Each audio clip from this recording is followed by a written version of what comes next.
Hello viewers, this is উজ্জ্বল পল। স্বাগত জানাচ্ছি উজ্জ্বল blog পেজে। আশা করি সবাই ভালো আছেন। তো আপনাদের সাথে আরেকটি সুস্বাদু মিনি ব্লগ নিয়ে হাজির হয়েছি। আশা করি সবাই পাশে থাকবেন। তো দেখেন, অনেকে কি করে, বড় মাছ আনে, মাছ আনার পর মাছের লেজটা কেউ খেতে চায় না, এটা ফ্রিজের মধ্যে রেখে দেয় বা অন্যান্য কাজে ফেলে দেয়, বা অনেকে খায় অনেকে খায় না, বা যেখানে মাছ কাটে ওখানে রেখে আসে।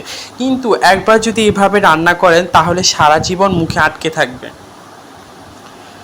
তো এখানে লেজগুলোকে সুন্দরভাবে ধুয়ে পিস করে কেটে নিয়েছি। তো কেটে নেওয়ার পর এখানে আস্ত রসুন দিয়ে দেব। আর রসুন আসলে এখানে থেতলে বা বেটে দিলে তেমন সুস্বাদু পাবেন না, এখানে আস্ত রসুনটা ব্যবহার করলে ভালো লাগবে খেতে।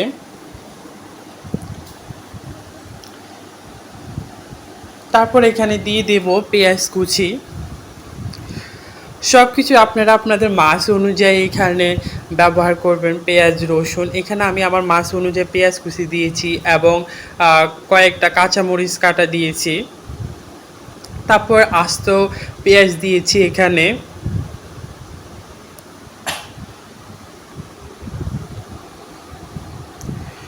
তো এখানে আবার মরিচের গুঁড়া ব্যবহার করতেছি। আমরা যেহেতু ঝালটা বেশি খাই, তাই মরিচের গুঁড়াটা এখানে দিয়েছি বেশি পরিমাণ। আপনারা যেমন খান এখানে তেমন ঝালটা ব্যবহার করতে পারেন। পরিমাপ মতো হলুদের গুঁড়া এবং স্বাদ মতো লবণ।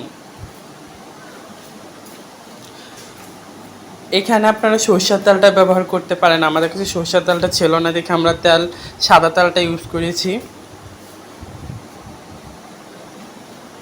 তারপর এখানে 1 চামচ জিরা বাটা, এখানে আদা বাটা দেওয়ার দরকার নেই, শুধু 1 চামচ জিরা বাটা দিবেন, দিয়ে ভালো করে মেখে নিতে হবে। আপনারা এটা যতটা ভালো করে মেখে নেবেন, মশলাগুলো ততটা মাছের মধ্যে আর ভালোভাবে ঢুকবে।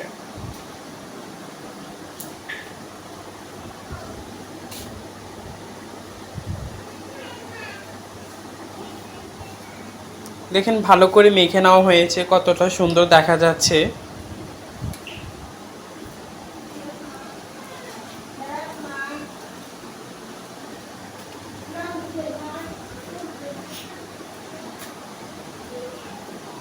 তারপর চুলাতে কড়াইয়া বসিয়ে ওটা গরম করতে দিতে হবে।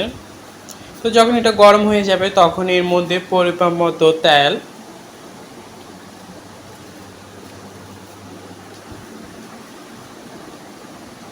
এবং আস্ত জিরা আর একটা শুকনো মরিচ দিয়ে দেবেন। তখন কি হয়, যে শুকনো মরিচ আর জিরার যে ফ্লেভারটা আছে ওটা মাছের মধ্যে প্রবেশ করবে।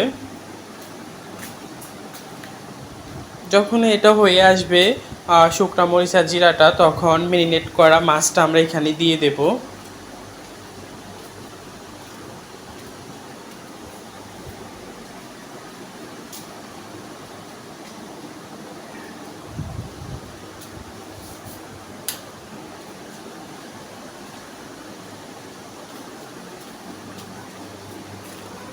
দেখুন, তারপর ভালো করে এটাকে কষাতে হবে।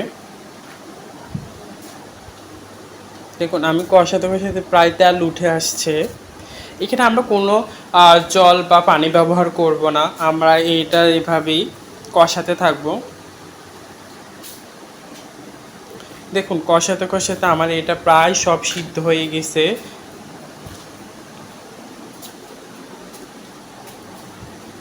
আরও তেল উঠে আসবে দেখবেন।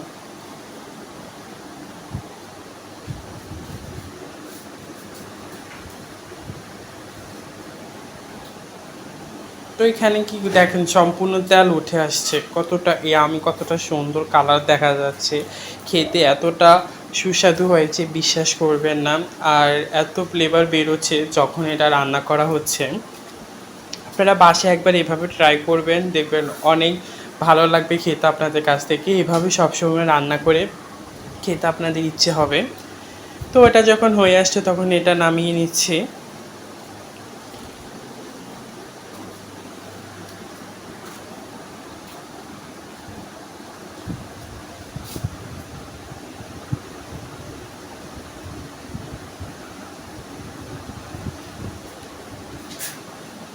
দেখুন খুবই লোভনীয় লাগতেছে দেখতে এটা।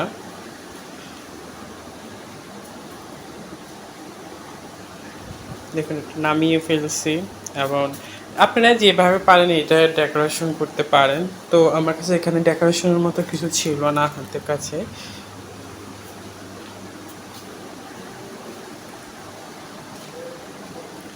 দেখতে খুবই সুন্দর হয়েছে, এত সুস্বাদু হয়েছে বিশ্বাস করবেন না আপনারা। আবারও দেখা হবে অন্য কোনো ব্লগে।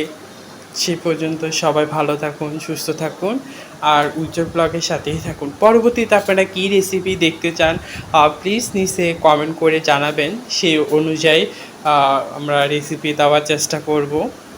বাই।